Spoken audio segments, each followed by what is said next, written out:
Andrabi, we'll just start. Thank you so much to all of you for joining. I'd like to thank my panelists as well. Let me just do, so today our panel is about teachers, systems, yes, please, and human capital formation. And we've set it up, G, in a way to feature recent empirical work on teachers. So our panelists today are Dr. Tahir Andrabi, Dr. Soufia Siddiqi, and Mahjabeen Raza, in that order. Let me just do some quick introductions, and then I'll hand over to Tahir. Tahir Andrabi is a professor of economics at Pomona College. He is co-founder and director of the Social Policy and Public Goods Program of the Center for Economic Research in Pakistan. He's also the founding inaugural dean of the Lahore University of Management Sciences Schools of Education. His research interests broadly are within economics of education. He is the leading principal investigator of the Targeted Instruction Program, TIP. And I believe he's going to be talking to us about insights that they've got from operationalizing this program, which is a large-scale remedial education program in KP. And the program is designed to help primary age children catch up to grade-level foundation numeracy and literacy following COVID-19 school closures. Dr. Soufia Siddiqi is assistant professor at the School of Education. Her work is anchored in broad-spectrum qualitative research methods that can help explain the political economy of educational experience in the Pakistani context. Specifically, she investigates how system design engenders inefficiencies and frictions that contribute to the contested notions of identity in sites of learning, and what the implications are for service delivery. The work she will be presenting today draws on her research from the political economy team at RISE, and she has also served as technical advisor to the school education department in Punjab. Mahjabeen Raza is a social scientist and international development researcher. Her research focuses on measurement of the quality of the learning environment of the classroom and the subsequent impact on teacher and student outcomes. She employs feedback techniques that utilizes teachers' own classroom practices for pedagogical improvement. Additionally, her work also examines the cultural and socio-ecological factors that influence teacher practices. Mahjabeen is a co-project director of the Teacher Instructional Practices and Process Systems, so TIPS. We have two TIPS today. A systematic behavioral classroom observation system. She's an alum of Jacobs Foundation Research Fellow Program and currently serves as a methodologist and technical experts on projects in Uganda, Nicaragua, Honduras, and Ethiopia. So let me just set up the conversation by saying that when we think about human capital formations and investments that are necessary to make sure we're on the right track for human capital formation, we don't often think about investments that need to be made in teachers, who are key actors that will enable and encourage the formation process.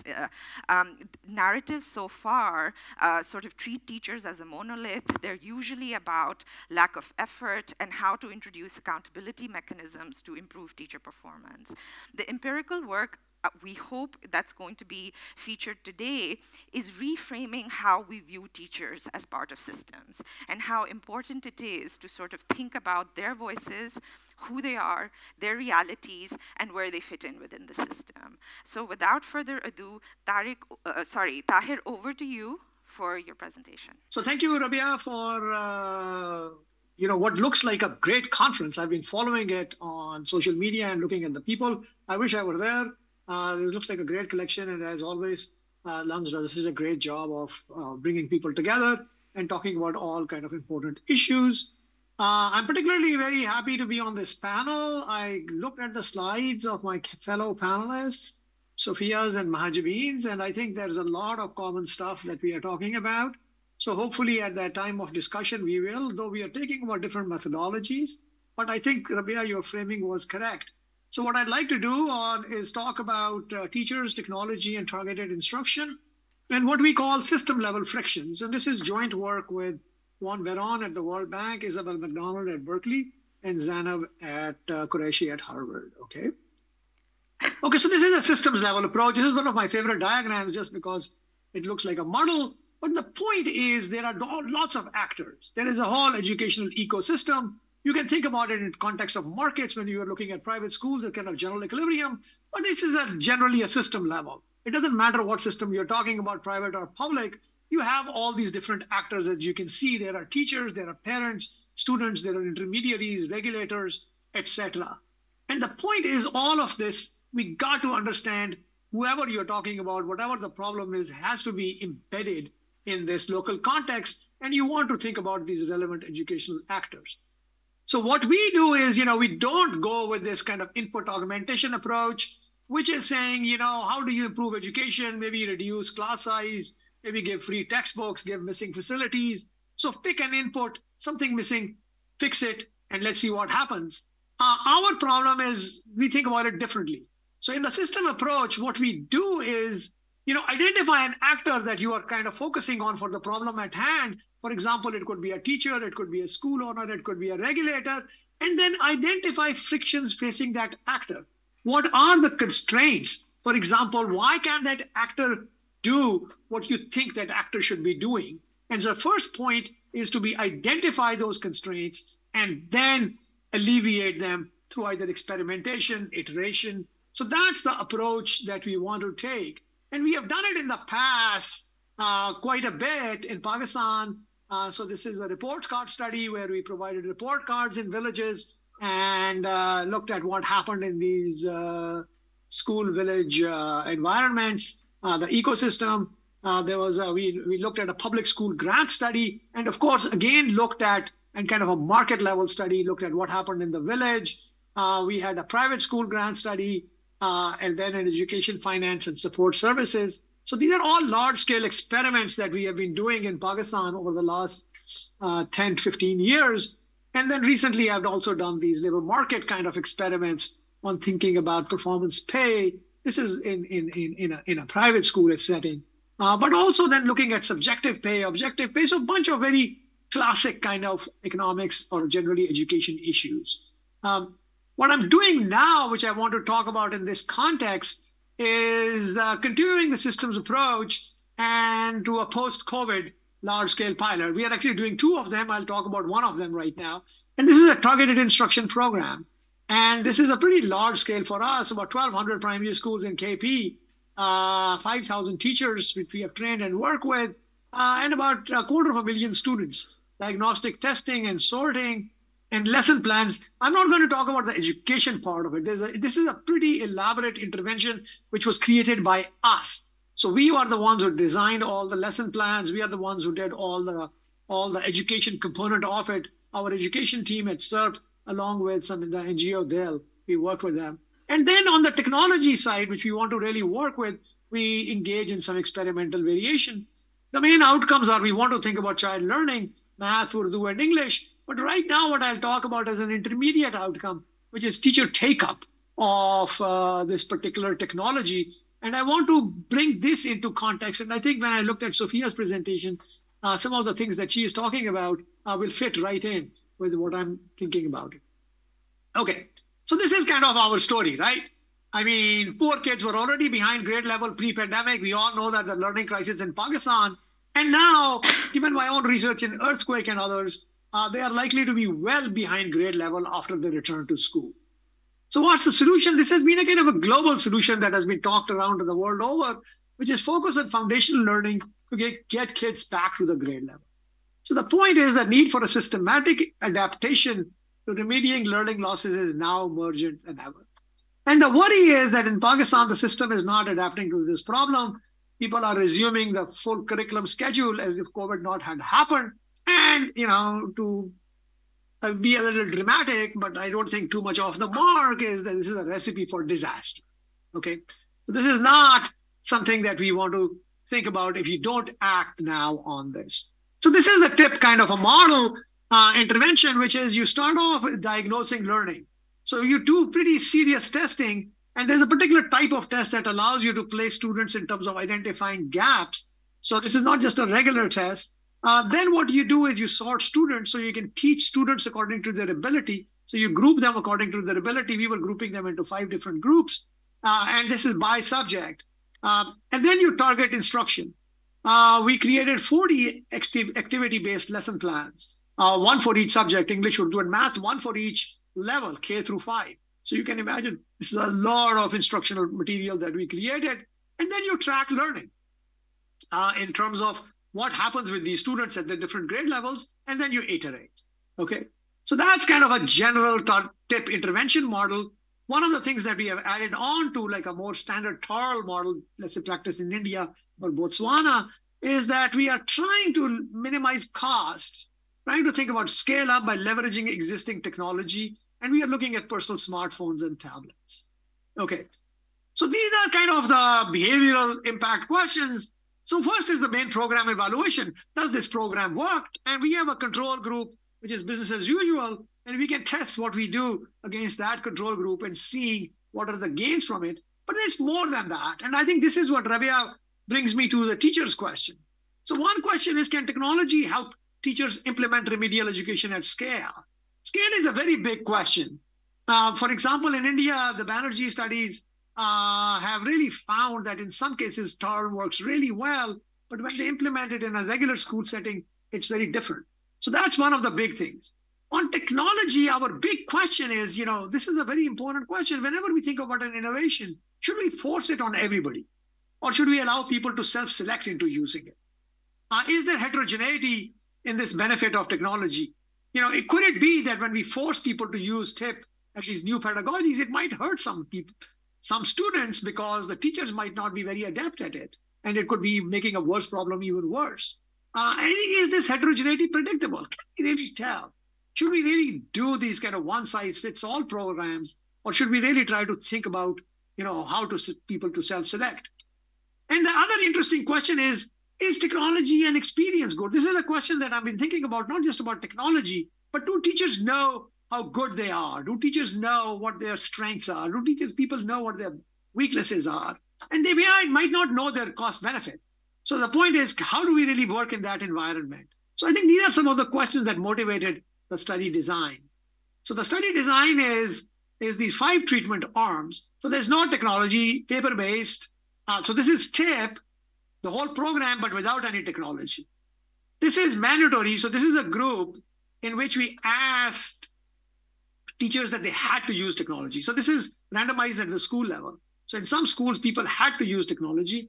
In the other, teachers were given the choice of using technology. And I'm going to talk about that group today. Then, to focus on the experience part, we decided that in the first part, people will be forced to use technology, mandatory.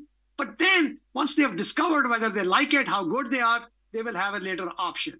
And then there is a pure control, no targeted instruction, business as usual, which we are just tracking. So these, I think, different treatment groups, and we have enough power. We have about 1,200 schools equally divided between, I am not sure. Am I still on?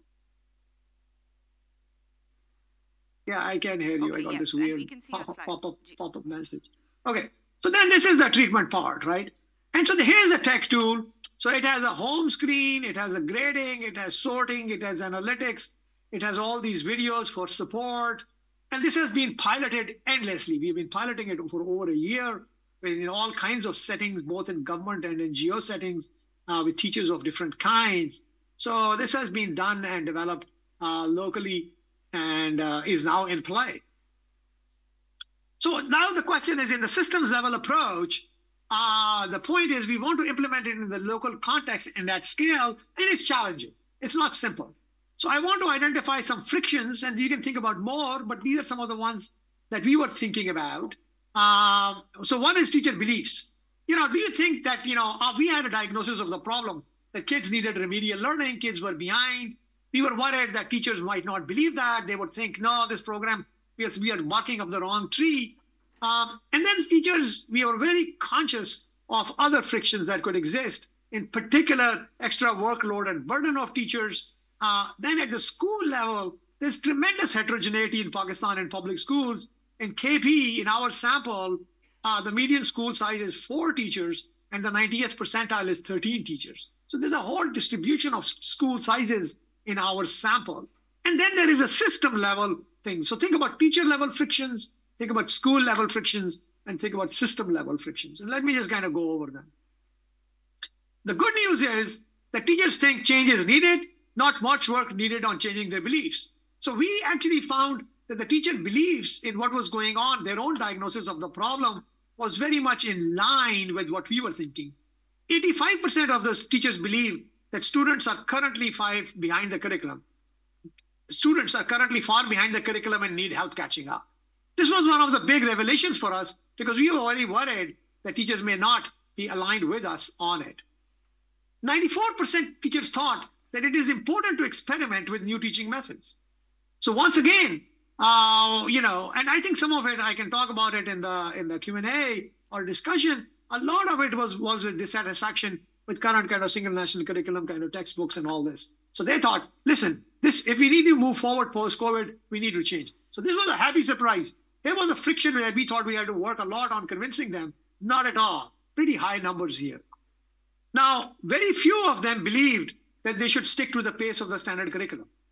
So we asked them, the glass is about 3/4 empty here, or full, however you want to call it. And very few people believe that, listen, this promotion without learning material is problematic. So very much in line with this kind of tip philosophy. So I don't think beliefs were too much of a problem. On extra effort, this was a big concern. Teachers said that they were willing to help with the students, but cannot, absolutely not do anything more than the regular work hours or extra work. So our problem is alleviating frictions. So what we did is we talked a lot with different school, the systems, with the secretary, all of the people, and we made TIP part of regular class time. So suspend regular instruction for the 8 weeks of TIP. Once we got an agreement with the KP, Department of Education, that that they would do TIP only in this thing and not the regular instruction, the teachers were okay with that. So the teachers did not have an issue. They had an issue with extra work, which most people around the world would.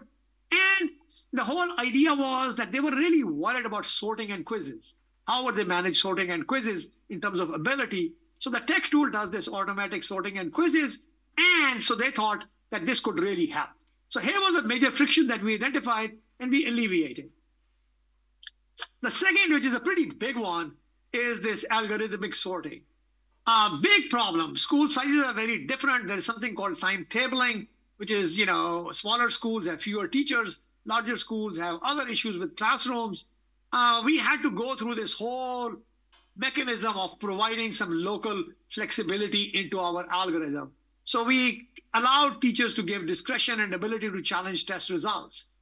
If they thought that some students were not fit to fit into this program, whether their algorithm was working or not working, and allowed teachers and head teachers to also challenge the number of people in terms of the local grouping. So adapting to the local context was really important. This is at the school level. I have some insight now into head teachers, and I can talk about it later if need be.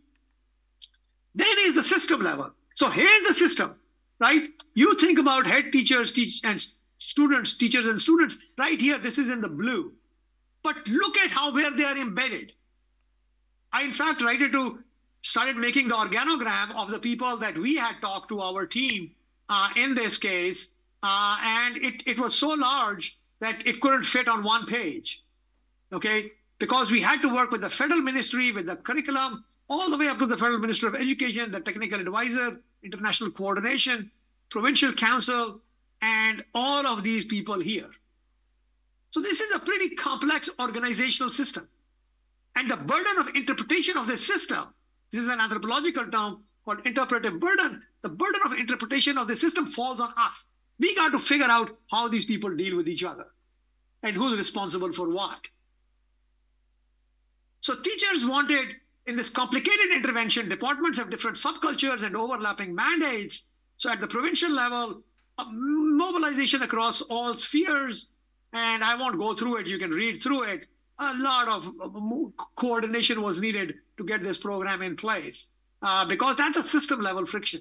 And even at the federal level, we had to go through in getting the curriculum approved. So just imagine, right, with the single national curriculum in play, we had to get our curriculum approved for TIP for this pilot experiment. It was a pretty interesting exercise, actually not as bad as we thought it was going to be. We found people post-COVID a sense of urgency and a fact that people said that, they were not being held responsible for why the system was not performing. It was this exogenous factor called COVID. I think that really helped. Okay, you can see all of that, right? So what did we do? Alignment of message and policy. In RISE, we talk a lot about system alignment. And Faisal, when we were doing the AEO project, this is what the AEOs would say. It's not us that need training, it's all the people around us. So we had to make sure that the AEOs all the way down were not to monitor and insist on finishing of curriculum, which was one of the biggest concerns of teachers. They thought they will be punished by AEOs, they will be hassled by AEOs to finish the curriculum and not deviate from TIP. So we had to work really hard on that. We needed approval by curriculum wing, teacher training, as per government rules in place. Nothing happens unless you give teacher training as per government rules. I can design the best training that I want, but it has to work with them. This is a different wing. The curriculum wing is a different wing. And a lot of relationship building at the AEO level. All of these system alignments had to take place. Now, I want to point something that I noticed, and this is true in Punjab also, and this is the distribution of teachers' age in our sample. And you can see for the men particularly, but for the women also, what you see is it's almost bimodal distribution. There is a node of age which is around 50, and there's another node of age around 30. Okay, so it's almost like two different distributions of teachers as far as age is concerned. And what I want to show you today are results on technology usage. So I'm going to show you about the optional technology. The instruction started barely a month ago. So this is hot off the press. Results data just came in. So I want to show you those. This is the tech tool data. So the tech tool is very nice. It will record all the time, effort, anytime when any of these things are done. When the training module is done, when you log on to the activity, videos, lesson plans, all of this. So right now, I'm just going to show you like on the extensive margin, which is the proportion of tech usage days. How many days did a given teacher do any of these activities, okay? Or more, so there's no double counting. And the sample mean right now is about 22%, about the fifth of the days in which instruction has happened already, which is about 3 weeks, 3 to 4 weeks into the 8-week program. About a fifth of the day, they are opening the tech tool, okay? That's the sample mean. Now, the first question you ask is this tech tool is on the smartphone. What's going on here, right? So this is our teacher survey. I'm going to show you results by age, and this is access to technology. Basic phone, smartphone, tablet, computer. Let's look at the smartphone because the tool is on smartphone. You can look at around the median, right, which is around 35, 39 is the median age. Technology access for both men and women is about 80%, is more than 80% for both, right, for the younger teachers. It does fall. So as teachers get older, the access to smartphone technology starts falling. Look at basic phone. The basic phone is like a bogus phone nobody uses. Look at all the young people, right? Young people don't even have access to a basic phone. And the older people, the blue one has a little bit more. The drop off in computer is much greater, right? So access to a computer for these teachers really falls very dramatically as they get older. And tablet is it's still downward sloping for tablet, but tablet is kind of generally low in general. So smartphone access is kind of high, 80%, which I think was more surprising than we thought, but does fall. Everything else falls very dramatically. Basic phone just looks like an old person's kind of thing. So here it is on take up. So these are regressions with school fixed effects. Okay, so I'm looking at within school. So taking away all across school variations, small school, large school, head teacher stupid, head teacher smart, district, tehsil, circle, all of those fixed effects are accounted for in the school dummy. And here it is, right? So this is for interpretation, just look at this. This is the age group, and this is the tech usage so far. The 20 to 30 age group is using about a 28%. The 50 to 60 age group is it's about actually 17, 16%. So there's about a 13-point difference over a 22-point base, right? So the marginal effect of having a younger person, it is almost doubling the tech usage. So it looks like that the younger teachers are using it a lot more, and it systematically kind of goes down, okay? So you can see it in many different specifications. This is by age dummy, this is linear age. This I think is just visually more pleasing, but this is with age categories, but they all say the same thing. It just falls. Look at this. Dramatic fall between 15 and 28%. 13 points fall in tech usage with age. Excuse me, Tahir? Ji? Just want to give a 5-minute mark, please. Okay, I'm on track. Thank you. Okay. Then you look at gender.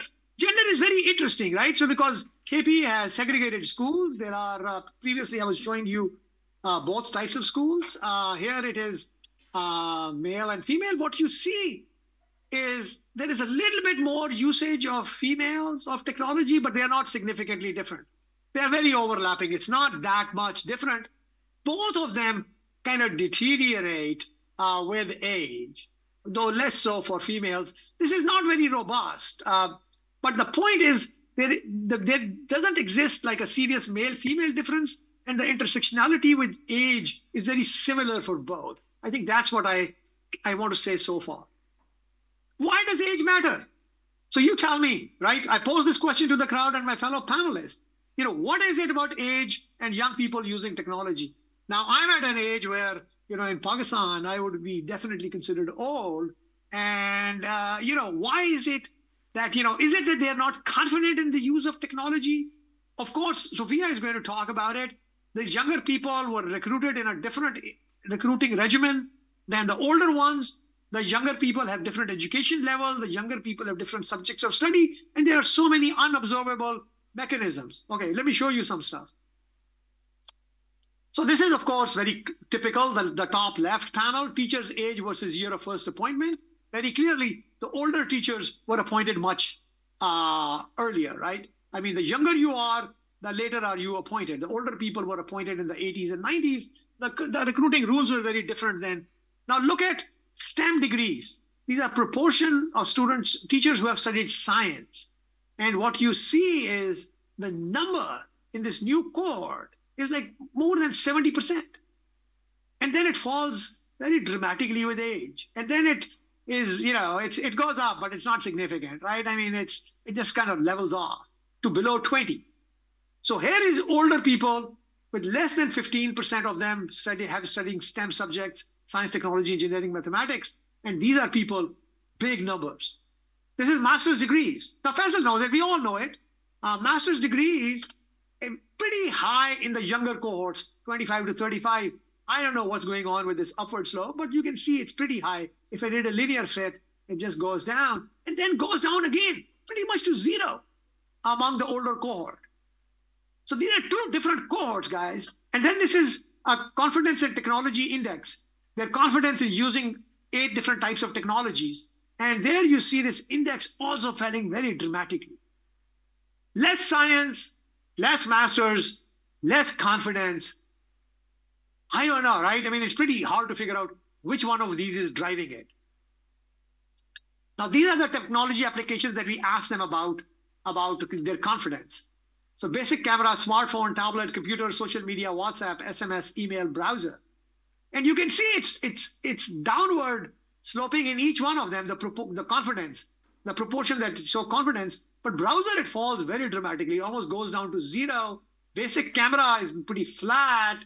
Social media is about 0.2, right? I mean, you can see it's across the board. SMS is probably quite flat. Even the very old people say they are about 60% of them say they're confident in using text messages, right? Email, it's less than 40. Browser is like 20 among the old guys. So it's generally falling in terms of their confidence level. When I put them all together in a horse race, you know, it looks like there is a residual effect of age. I can't predict why age matters. And I think that's going to be the biggest thrust of the recent things. I'll tell you, I'm here in California. I've been talking to these people at Caltech, which is Colin Cameron. He's a great neuroeconomist. And, you know, they talk about rigidity. They talk about bad habits. They talk about cognitive decline. All of these things are happening with age. So my question is, I think this is a first order question for me as far as teachers are concerned, okay? My last slide, Rabea, and I'll stop here. Okay. I think there are very serious implications here.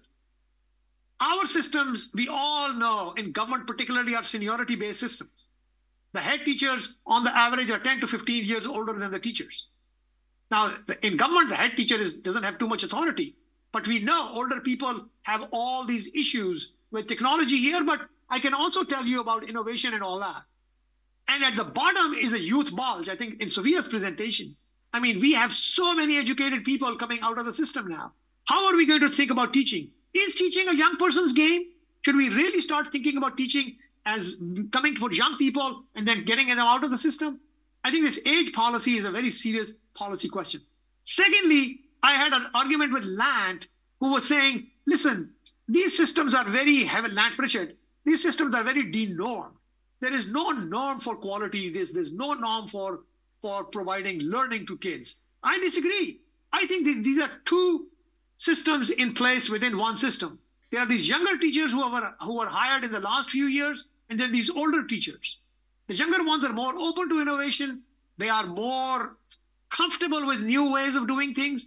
And I think there is an opportunity to really think about creating a new norm of innovation around them. We'll find out in this experiment. That's what this experiment is all about. And finally, we are going to continue this experiment in thinking about persistence. All right, now we have mentors. We have lots of people helping these teachers. We are tracking all these teachers when they get transferred to another school. How much do they carry? Is it the institution or is it the person? When we train the person, is it like habits of mind? You remember this whole discussion, Faisal, with between Asimoglu, Johnson and Robinson and Nathan Nunn on culture versus institutions. One of the things they say is that culture is portable. You can carry a culture with you. Culture is internal to you, more inalienable. What we are trying to do is when we get these people thinking about tip and technology, does it go with them even when there is no notification? Do they carry it with them? That's what we want to do. Okay, I'm done. Thank you very much. Thank you very much, Tahir, for a very engaging conversation. Soufia, let me just switch to yours and move out of your way. Dr. Soufia Siddiqui. Hey, Tahir, thanks for that presentation. Thanks, Soufia. I saw your presentation already. Okay. So you can go grab some coffee right now then. You know, I think the most exciting thing about Tahir's presentation was this realization like, oh, I'm not talking to myself anymore. I'm not the only person who's seeing these things. Somebody else is also seeing these trends in KP. So that was very exciting for me. And that's that's a really academic kind of sentiment where, you know, you're operating in the dark by yourself for a long time. And then you're wondering, am I just, you know, making this stuff up in my head? So the reason I call this the curious case of Pakistan is because, you know, in Pakistan, education has devolved to the provinces, but there's a pattern that we're seeing across all provinces because for most of us now, public school teachers don't have those professional requirements. Yeah. So when we look at the case of KP, I just find it a really interesting way to explore some of these tensions in the identity, kind of confusion as to whether a teacher is a teacher, an educator, or a bureaucrat. And the two seem to be moving in very different ideological directions. And I think that is really at the heart of some of the key problems that Pakistan's public schools are experiencing. So when I started exploring the problem, I came across things like, oh, we have teacher guides, and they're published in Urdu and they're published in English to kind of help facilitate teachers in whatever languages. So most public school teachers are okay with Urdu. For a lot of them, they'll be teaching primary in their local languages, so mother tongue of the students, so like Pashto and Hindko and Kwar, or even Saraiki in the south, but they can typically access Urdu. And then there's this whole induction program that was started when the recruitment rules were changed in 2014 and the professional requirements for teaching practice were removed. And so that's why when Tahir says you're seeing all these young, seriously more educated kids coming into the system, they're coming in because there's no longer a mandatory requirement for a B.Ed. So when you look at this like document and there's more details, I'm just giving you samples. And then they've got it all planned out, like this is how we're gonna set milestones and have like periodic check-ins of what's happening, where, and who's. So in theory, you're seeing, excuse me, like all the accountability kind of And I don't mean like accountability in the NAB sense. I mean in the education sector sense, where we're checking like who is responsible for what and are they getting it done. And then you have all of these like stacks and stacks of guides and kind of lesson plans and lots of teaching assistance material, which is published by the state and then provided to teachers and to their trainers, so on and so forth. So this all looks okay, and a lot of people say, well, then where's the problem? And actually, the government of KP will also be asking the same question. They'll say, everything looks good to us, where's the problem? So I'm gonna give you just a few visuals of where problems come from. This is how kids and teachers get to a school. That plank is something that they have to put down every day, and then once they've crossed it, they'll pull it and carry it and put it to the side. So I also crossed it with them, and I took that picture so that I could kind of reflect on it later. This is a primary school in the Kailash Valley, and it literally spills over onto the street. And so the kids, so this is the teacher, he's kind of closing the school for the day. Actually, it's the guard, sorry, the caretaker. But the kids, when they're coming out, they're literally just stepping from those steps, and this is the main Bumrad Valley Road, which is carrying very heavy traffic. I waited for the traffic to pass so I could capture the school, but it's a very busy road during the day because it's the only point of access into the village. And so that raises big questions around space and location and safety and just that sense of like, are we important? This is a road that teachers take. It's not really a road, it's kind of like just a path that's been carved out through the mountain. This is it's a way to get to a school, so it's a 2-hour commute either way. The road is so broken. I did like a sample where I was riding in the car, and you can't read anything on that page. My hand is just going like this the whole time, right? So there's 2 hours into the school and then 2 hours back from the school. What's going on in the teacher's head? This is also a way that teachers get to school, so these slippery slopes and kind of water is constantly passing through them, and you know this is a daily thing. So the teachers were like, why are you taking a picture? This is quite normal. And I thought, well, you know, it's because you become accustomed to these conditions, but is this the best way to be going to school and coming back from it? And I mean, we're just talking about the teachers, right? So what to say of the kids who also have to kind of climb a mountain every day? And they'll say they're used to it, but it starts to accumulate serious consequences on how they're thinking about the learning process and how ready they're feeling to kind of tackle it every day. This is an example of a schoolroom. So I was in Diakhan just a few days ago, got back on Saturday, and in typical Lahore style, got back and went to a wedding. So you know, this photo is actually of a corridor that has been converted into a classroom. And there's usually about 40 to 50 students sitting here. So 50 students are enrolled in the class, and on any day there's never 100% attendance for various reasons. We can talk about this in Q&A, but then they've just removed all the furniture because they were like, it's just not working for us. And the furniture is kind of just deposited in a store, and they've sat all the kids on these like what we call chitayam. I said what we because I'm not sure how many other people are watching or going to hear this, and they might not speak Urdu. So some of the driving questions behind my research were, you know, we know that there's this huge phenomenon, and Pakistan is experiencing it as well. There's just a lot more enrollment, and there's enrollment drives, and, you know, a lot of actually 3 months of the year, teachers are just pushing for enrollment. And they're doing it themselves, so they're teaching, and they're also going to pull kids out of their homes and bring them into school. And so, you know, the question is, that's only one part of what teachers do. What else is happening to teacher time because of this expanded schooling process without maybe the commensurate decisions required to really facilitate the learning process? And we saw some of those elements in Tahir's slides. Then there's also, I was wondering, like, I started wondering along the way as I found out that the recruitment policy had changed in KP, and I'll come to that. What does that teaching policy now, or that recruitment policy now signal to the market about how we're thinking about what kind of teacher is required in a classroom, especially in a primary school classroom.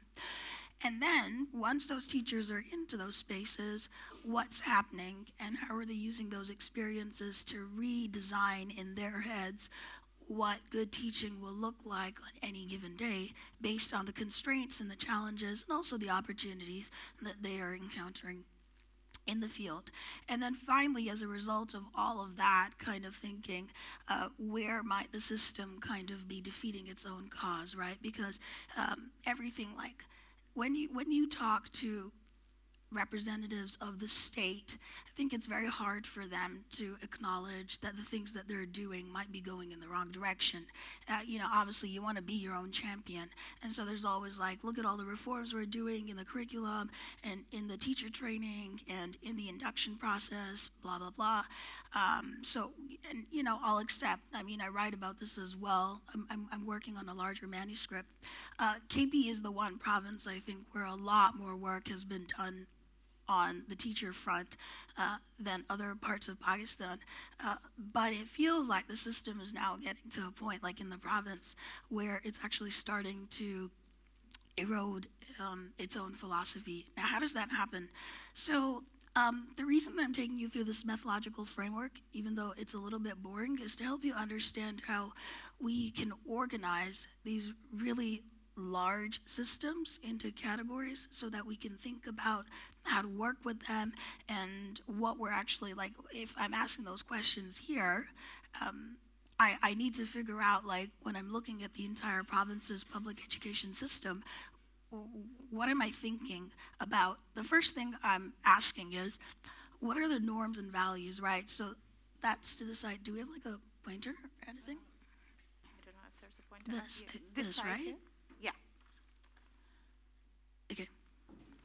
So over here, these norms and values, right? It's really important that we understand what that wider kind of context is within which these decisions are being taken by the state, but also by people who advise the state. And when I say state, I'm referring to the government, but also like the bureaucracy, because it's all kind of working together to make these things happen. And then we want to look at who are the actors in this environment? What are their assigned roles, and what do they think their roles are? And then actually what happens in real practice.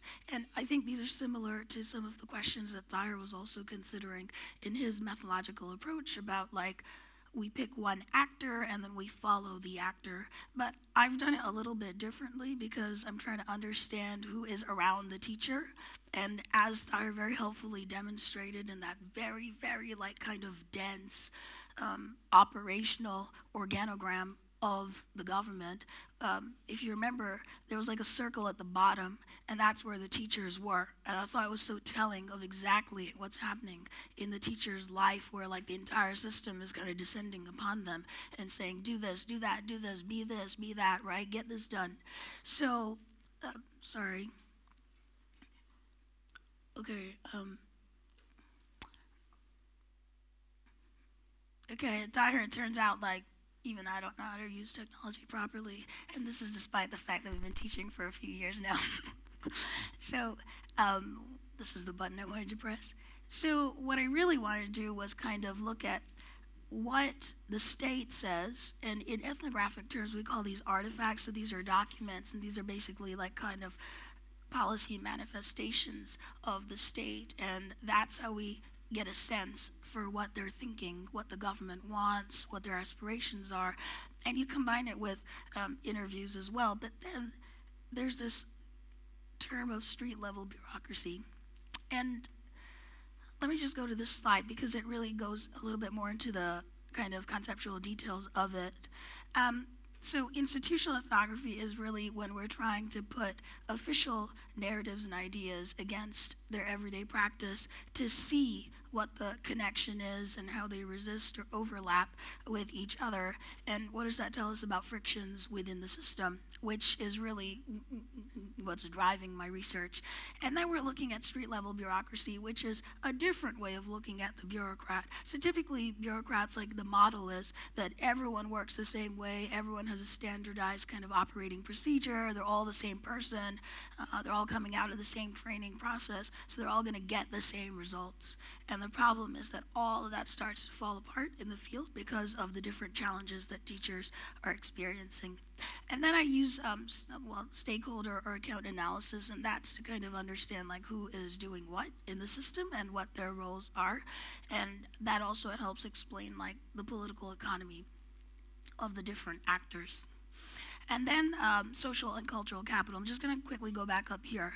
So what I was finding was that actually the way that the teachers are surviving is that they have to find a way to drive themselves. So I think, you know, Tahir, you're saying, like, these younger teachers, why do they seem a little bit more engaged? And I think it's because the system grinds everyone down, and it's just whoever's in the system longer is going to be at the receiving end for a longer time of all the signals coming from within departments and all the different notifications and instructions of, listen, we know you're a teacher, but listen to us, right? So do what we want you to do for the students in the classroom. Whereas being a teacher is very much about having the ability to take decisions, to demonstrate a sense of autonomy, all of which is oriented towards what does my student need? And if they're not getting it right now, then I need to be able to stop and really just step back and say, I need to tweak the curriculum, I need to use a different kind of book, or I need to turn this into an activity, so on and so forth. So that's how these teachers build up social and cultural capital. But the problem is that for a lot of them now, this is not just about technical stuff. This is not about educational outcomes anymore. This is also very much about how am I going to get through my career and what are the moves that I need to make to be able to succeed in kind of navigating through this very complex system. So those are the different angles that I looked at to kind of bring it together. Just a little bit of context. Between 2012 and 14, there was a complete revision to teacher recruitment, especially at the primary level, where the professional certification was no longer required, which resulted in much higher numbers of candidates applying annually. So the numbers are up there. To give you a sense for, like, it's about 6 to 10 times more, depending on the district and how many openings have become available, etc. Schools in settled districts will argue that they've built up to 2 teachers in primary schools, at least. That's not necessarily accurate because, so all the settled districts which have received a part of ex-Fata, so they're responsible for settling some part of the tribal areas, right? So for Peshawar, that's Khyber. For Deir Ismail Khan, that's, well, I mean, that whole part is now part of Deir Ismail Khan, but they've received kind of the southern belts, right? And then South Waziristan and North Waziristan are their own districts. But settled districts are also given some responsibility to support that settlement of the education system. And in those areas, there aren't even schools yet. So for a lot of places, the settled district teachers have to go and serve in schools in very, very far-flung areas, which means that in theory, we're seeing that these numbers are there, but in practice, they're not. And in practice also, a lot of female teachers are still not going to schools in the former tribal areas because it's just not safe enough. The Malik of the region is kind of controlling the land because there isn't a revenue settlement process yet in place. It's not been done effectively yet. It's a very long, tedious exercise. So as long as the Malik controls the school, because it's his land that the school has been built on, he's also responsible for kind of the setup of the teacher, and it's not necessarily conducive to learning. So the teachers also lose incentive. Okay, behind time, sorry. And this part, Tahir's already talked about. So we are seeing many more teachers coming in with a higher kind of profile of education. And you know, Tahir was asking, why that might be. And it's because KP has been stuck in conflict for so long. For a lot of people with a KP domicile just couldn't get a job. So they would just go back into education. And we see this as a global phenomenon as well, that when people can't get jobs, they tend to go back into education if they can afford it. And so people used, for example, the FATA quota to get into a postgraduate degree, or a friend or a family member financed them additionally. And so that's how they kind of kept propelling themselves until the government revised this policy, and now suddenly the job market has opened up. And to compensate, the state says, we're going to conduct the training, which is not just an additional cost, but it's also not showing significant signs of effectiveness according to a lot of the teachers in the field. And also when you observe them, you're not sure whether that effectiveness is there.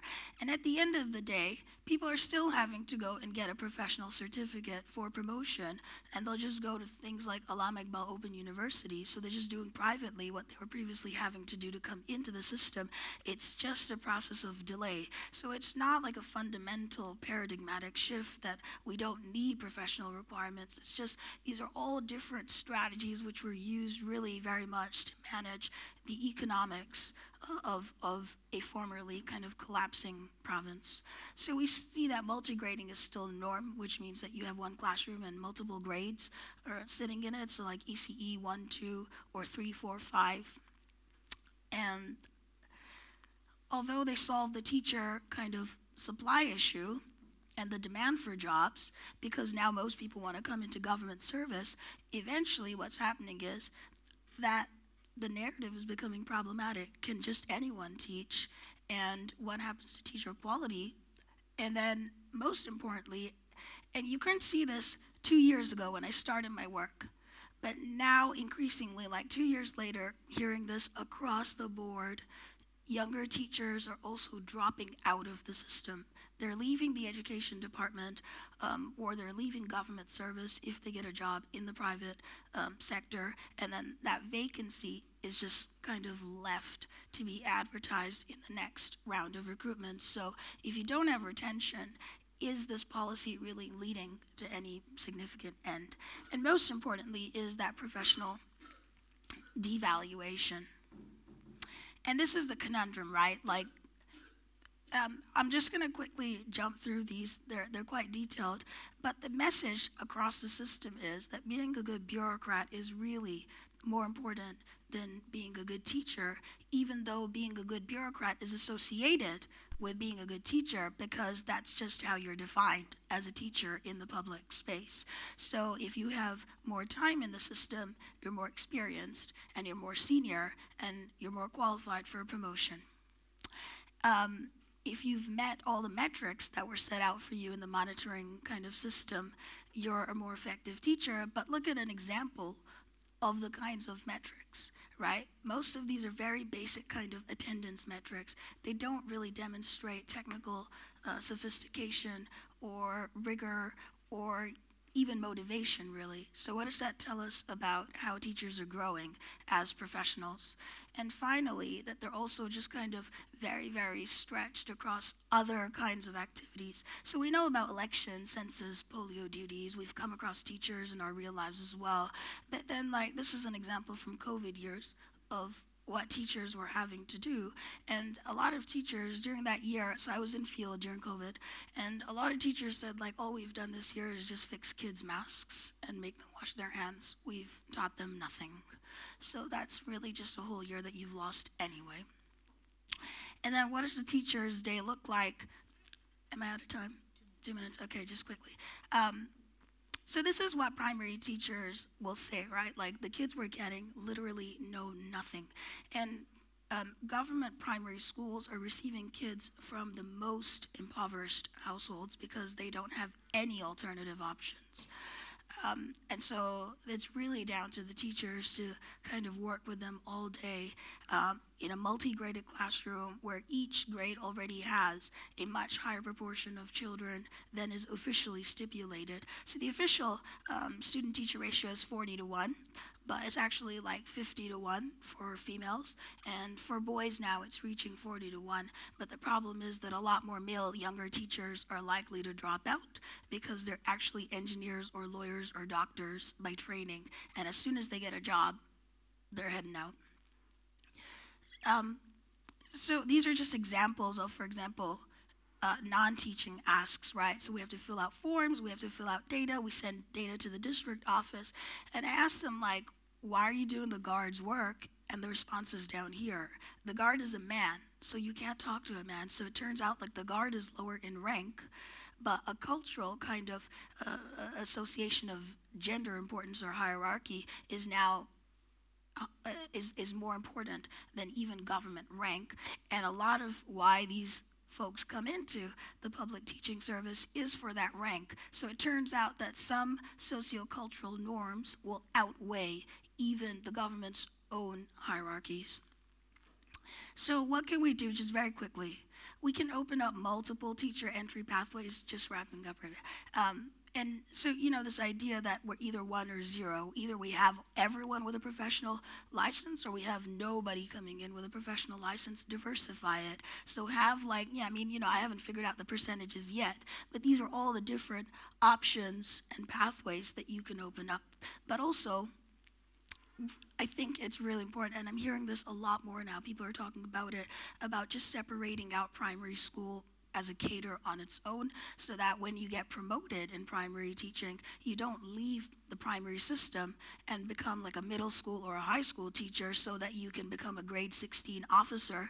You can be a grade 16 officer in a primary school is what even teachers are now demanding themselves, and it's what the unions are also kind of putting out there. And most importantly, the promotion points need to be built on experience, not seniority by age. So whoever's done kind of a harder challenge, look at that portfolio and sophisticate the ACRs, which are written for these teachers, and I've put some examples there.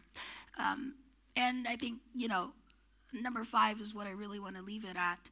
A lot of this is missing right now because we just don't look at data properly. So maybe just improve like the research space and have more people coming in providing those researched propositions as to what we can do to get teaching right. Sorry, I've gone a little bit over. Thanks very much. Mahjabeen, while you switch your slides, if you can switch to your slides, Mahjabeen's been kind enough to bring some Japanese cookies with her for all the participants in this room. Not from Japan. Not from Japan, but they are Japanese. So if you could take some and please pass it on. Good morning, everyone. Assalamu alaikum.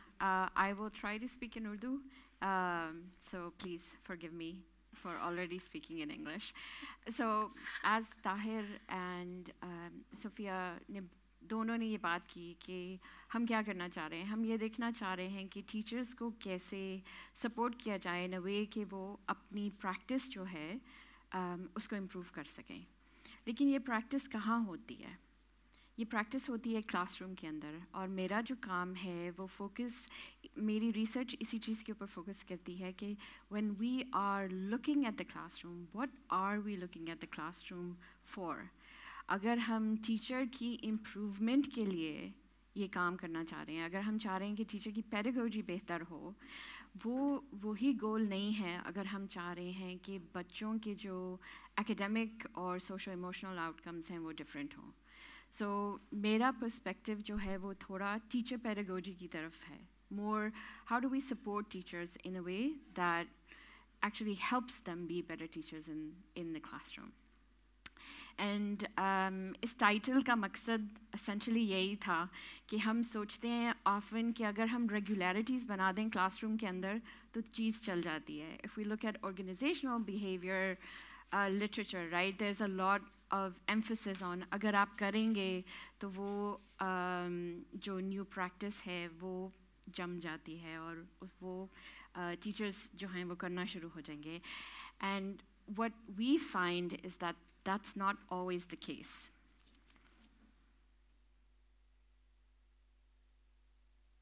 Okay, I will also try to speak in English. Thank you. So, as I just mentioned, why do we want to look at the classroom? essentially, if you think of a child's experience outside their family, सबसे ज़्यादा time वो कहाँ और we hope वो कहाँ गुजारते हैं, that's in the classroom, right? That is at school. And अब international realm में we have these systematic, जिन्हें हम कहते हैं systematic behavioral observation instruments. So a way of looking in the classroom that's not a checklist. कि हम नहीं कह रहे कि table है, blackboard है, teacher है, कहाँ पे बैठे हुए हैं बच्चे. हम ये environment भी scan कर रहे हैं, but we are looking at the interactions. So we are looking at teacher practices, instructional practices, we are looking at teacher socio-emotional support, and then we're also looking at peer processes, यानी कि बच्चे आपस में किस तरह हैं and how do they work, how are they working on work together. And so I will gush over my own instrument tips in a little bit, but essentially for now, it's really important to understand that when we talk about teacher professional development, we want the change to happen in the classroom. And if we don't have a good sense of what is actually happening in the classroom, how do we expect teachers to really, bring about a change, right? And so my presentation essentially is on both the possibilities and the challenges that we have when we take information from the classroom. कि teacher जो classroom में कर रहे हैं, उसको इस्तेमाल करना to really improve their practice in the classroom. So how feedback works using observation. So this is a pitch for my own work as well. I would say, I think तकरीबन most ममालिक में observation की जा रही है. यहाँ पे जो listed हैं, these are the projects that are those that I have led in some capacity. और इन सारों में आप देखेंगे कि there is variation on the academic level, because we understand that the needs are different, right? On early childhood से लेके primary school, फिर secondary school तक. And one of the things that we've found is the intersection between the culture that these classrooms are in and the pedagogy and the curriculum really changes the nature of what we're looking at in the classroom. तो सिर्फ ये नहीं है कि हम देख रहे हैं कि जी क्लास में क्या हो रहा है, हम ये भी देख रहे हैं कि वो क्यों इस तरह क्लास में हो रहा है. And a lot of the culture, जैसे सोफिया ने पहले बात की, right, really indicates why those are, why those things happen the way that they are. And if anybody's interested, I'll share a story about using instructional materials, जैसे user guides होते हैं. And in multiple contexts, right, I think in Urdu we say teachers इतने लकीर के फ़कीर हो जाते हैं with instructional guides that they forget that they have their own kind of pedagogy, they have their own orientation towards teaching, but they're like, नहीं ये इसमें लिखा है ना, तो अब बस मैं यही करती हूँ या करता हूँ. Okay, and this is, again, just to impress you all, that I can also make theory of change, schematas. But essentially, यहाँ पे the takeaway is that you can structure feedback protocols in your interventions, right? And structure them in a way that we understand कि वो कौन से mediators हैं और कौन से moderators हैं जो impact करते हैं इस information की both understanding और दूसरी uptake की. And so what I would say the most useful part here is the mediating and moderating processes, right? ये एक project है जो जिसका मैं part हूँ in Honduras, और उसमें essentially हम सिर्फ ये नहीं देख रहे कि teacher को feedback जो दिया जा रहा है वो कैसा है, हम ये भी देख रहे हैं कि कौन दे रहा है. What is the quality of the coach, right? We're also looking at कि वो how does that change behavior in their classroom. And then finally, and I think most importantly, which is how do the teachers actually feel about this, right? So teacher acceptance and trust. And I'll come back to this point in just a little bit. अगर आप teacher coaching के बारे में सोचें, तो teacher coaching is very intuitive. As in, आप कहते हैं, okay, आपने देख लिया है, अभी आपने मुझे पहले बताया है कि we can pick up these core teacher practices and classroom processes. So this is great. तो अब आप वापस टीचर को बता दें कि आप ये ठीक कर रहे हैं, इसमें आप बेहतरी कर सकते हैं. तो it sounds very intuitive, right? We have piloted, I think, about 5 different ways of providing feedback to teachers, and they liked none of them. They literally liked none of them. And part of the reason why they don't like them is because they don't see them how they fit into their system of teaching, of the whole process of being a teacher. और उसमें एक चीज़ जो जैसे कहते हैं ना, like when you run an intervention, तो आपकी उसकी sidelines पे आपको पता चल रहा होता है कि ये this shoe is going to fall, this shoe is going to fall, and you're like, चलो अगर मैं ना देखूं तो शायद ये नहीं होगा. One of the things that we find time and again, that with interventions, teachers will do procedurally everything that is required of them, but they may not actually use that training in their own work. So वो खाना पूरी सारी करेंगे, वो आपको सारी जो आपने उनसे steps कहे हैं ना, वो करेंगे, लेकिन वो इस चीज़ को अपनी practice में integrate नहीं करेंगे. So we had this really, this intervention is still ongoing, but we have this really, what we thought is a very simple method of feedback, right? Where the assessor or the observer looks at what's happening in the classroom, उसको वो फिर जो है observation rubric के साथ code करते हैं, provides feedback to the teacher, फिर उनको suggest भी करते हैं how to use that feedback, right? To make change in their classroom practice. Work with the teacher to say, okay, ये ठीक है, आप कर लेंगे ये, या हो सकेगा.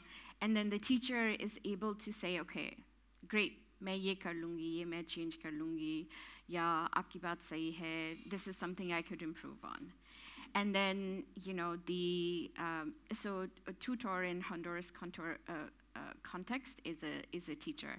And so then the teacher is going to implement it, which is great until they actually have to implement it.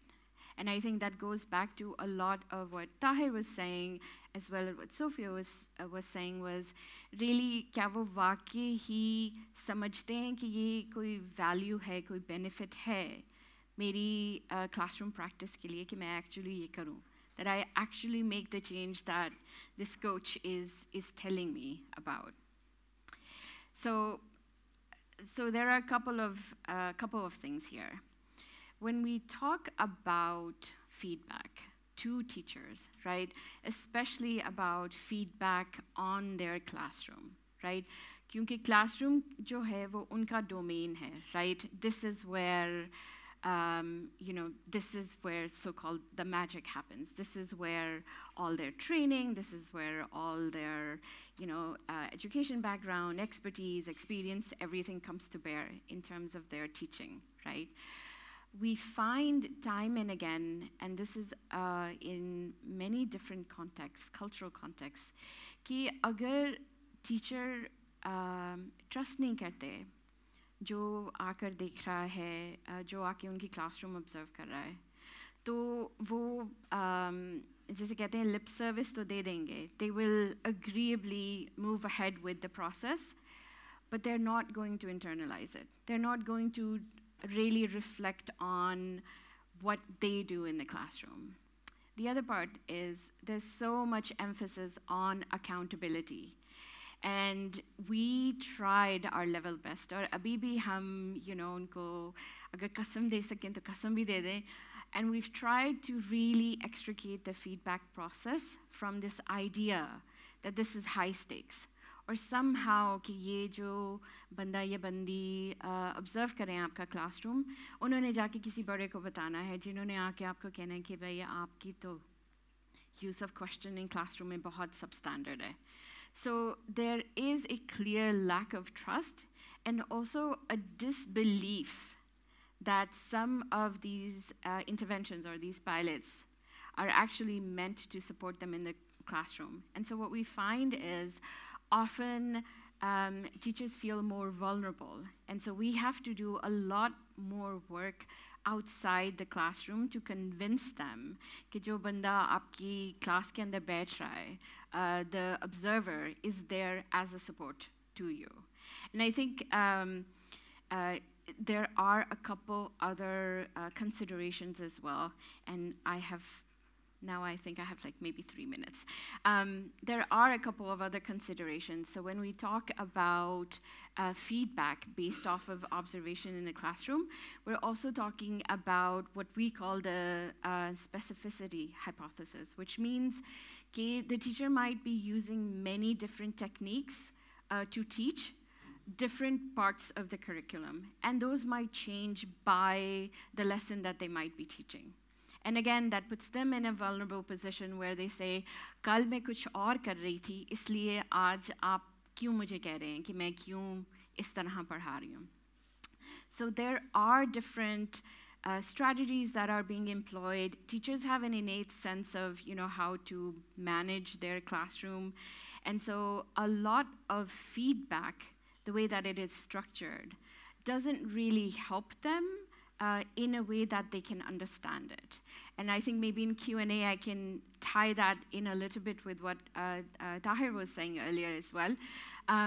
But what we find is when you send people into the classroom of a teacher, right, there are a lot more considerations than just having an expert or a master teacher being there to guide the teacher. And so when we talk about, these, I would say almost stereotypical examples, right? Just as everybody says, oh, Japan mein jo hote hain, wo teachers jo hote hain, wo like intern teachers hote hain, they work under an experienced teacher for multiple years. That is couched in a whole system of trust that is established, and that's very low stakes and very much centered on teacher practice. And so जब हम यहाँ से और वहाँ से थोड़े से pieces लेके combine कर लेते हैं और फिर हम teachers को कहते हैं, look, this is great. I promise you this will bear fruit. The incentive for the teacher to believe me, some random person from any other part of the world, is really low. And we know कि जो teacher practice in the classroom है, it takes a bit of time to change because it's not just, and I think Soufia mentioned this, it's not just about what the teacher is doing in the classroom, लेकिन वो अपनी pedagogy, अपने skill set को किस तरह समझते हैं, उसको किस तरह they formulate their understanding of being a teacher, really materially impacts the way that they teach in the classroom. So I'll just stop here and yeah. Thank you so much for being flexible. Ji, we have maybe about 10 minutes for questions. May I, is there a mic? Ji, please. Thank you very much for our presentation, where I just appreciate all the participants. So a teacher should be, in my opinion, teacher should be a reflective practitioner. All reflective. Pakistan के अंदर मेरा experience ये है कि जो आप trust की आपने बात की है, इतना कुछ एक्सपीरियंस मैंने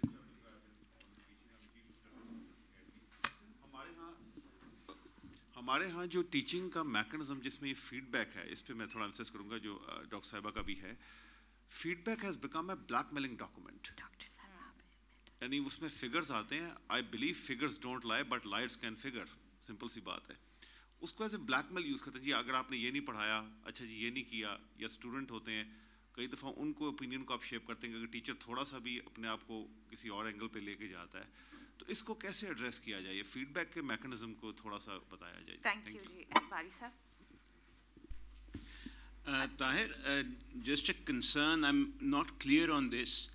Are you treating the technology capability of teacher as a constant or as a variable that changes with age?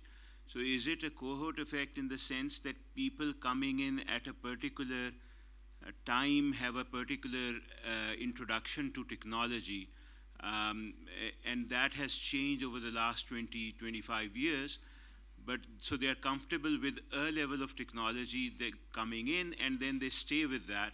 Or is it that you're saying that with age, in every teacher or most teachers, because they keep becoming rigid, their uptake of technology will keep going down?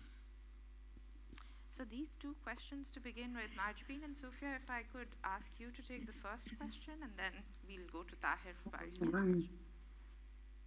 Go ahead. Just a quick thought on feedback. There are many different levels at which feedback needs to be brought back into the system. And I think it starts primarily by working with the idea that we need to move away from monitoring more towards this idea of mentorship. And that's how you start to lower the stakes. And I know that that's something the AEO project was exploring for Punjab. It's something that KP wants to explore. But I think I'm going to speak from the KP experience because that's what I'm really working on right now. I think that it's not going to happen until we start to understand the professionalism of teaching as a, it's a really rich process within itself. Now, what's happened in KP recently? So there was this whole contest over a grade 16 rank. The principals, who are typically at the high school level in the province, were saying, if you want to create avenues for mentorship, which is a form of feedback, is what I'm saying, then we're already participating in training sessions. Help us do that. And the government decided to notify about 1,600 extra people instead on posts called school leaders. And they said that because principals and teachers have teaching responsibilities at the high school level, we want additional people to come into the system whose only job it is to mentor and to kind of, be like a coach.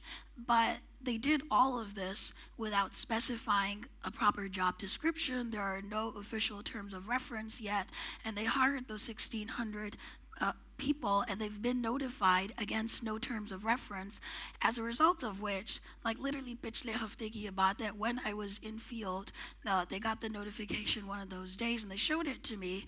The government has said, you guys should just go back to monitoring duties. So now that's just 1,600 extra monitors in the system. So the feedback, I don't think the problem is that the feedback can't be received or that there aren't enough avenues. It's who's providing the feedback and what's the quality of it. So I think that's a really important friction that needs to be addressed.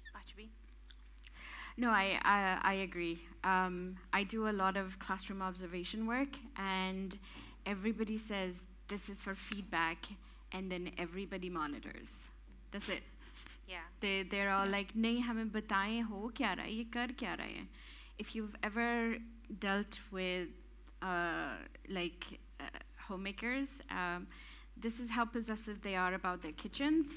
Is a good way of thinking about how possessive teachers are about their classrooms, because aapko pata hai namak kahan pada hai, aur agar aapne hilaya to aapki khair nahi hai. And I feel like it's the same way with teachers, right? Where they're like, I know, and also social regularities, right, of a classroom, that the teacher knows that if I prompt my students this way, they're going to do this, and if I prompt them this way, they're going to do this, right? So yeah, it's an eternal challenge. The thing about numbers, right, is, and I'm primarily a quant researcher, and I feel like numbers really do a disservice, because the reputation of numbers with teachers is not what I would hope that they were, because they have constantly been used in ways to push and prod teachers to do things. And so the feedback mechanisms that I work on a lot are based on numbers, because the quality assessment, which is very qualitative, is quantified into, where in this code for quality is a particular teacher practice in the classroom. And so it's an eternal challenge. And that's where a lot of that establishing trust happens. I just want to say quickly here, One of the things that we've found is also sometimes there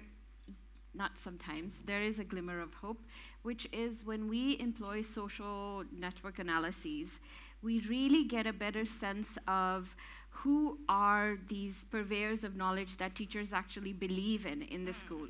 यानी कि कौन सी वो teacher है जिनसे मैं जाके पूछूं तो वो अच्छी टीचर हैं तो वो मुझे बताएंगी कि मैं अपनी प्रैक्टिस कैसे इम्प्रूव करूं. So what we found is a combination of using social networks to really understand who teachers reach out to for support in their teacher practice is also a way to bolster the work that we're doing. But again, you know, it's really complex. Thank you so But much. thank you for Tahir, for Bari Saab's question. Yeah, I think that, Faisal, that's a very good question. You know, you're really asking a hard question because you're asking the counterfactual, right?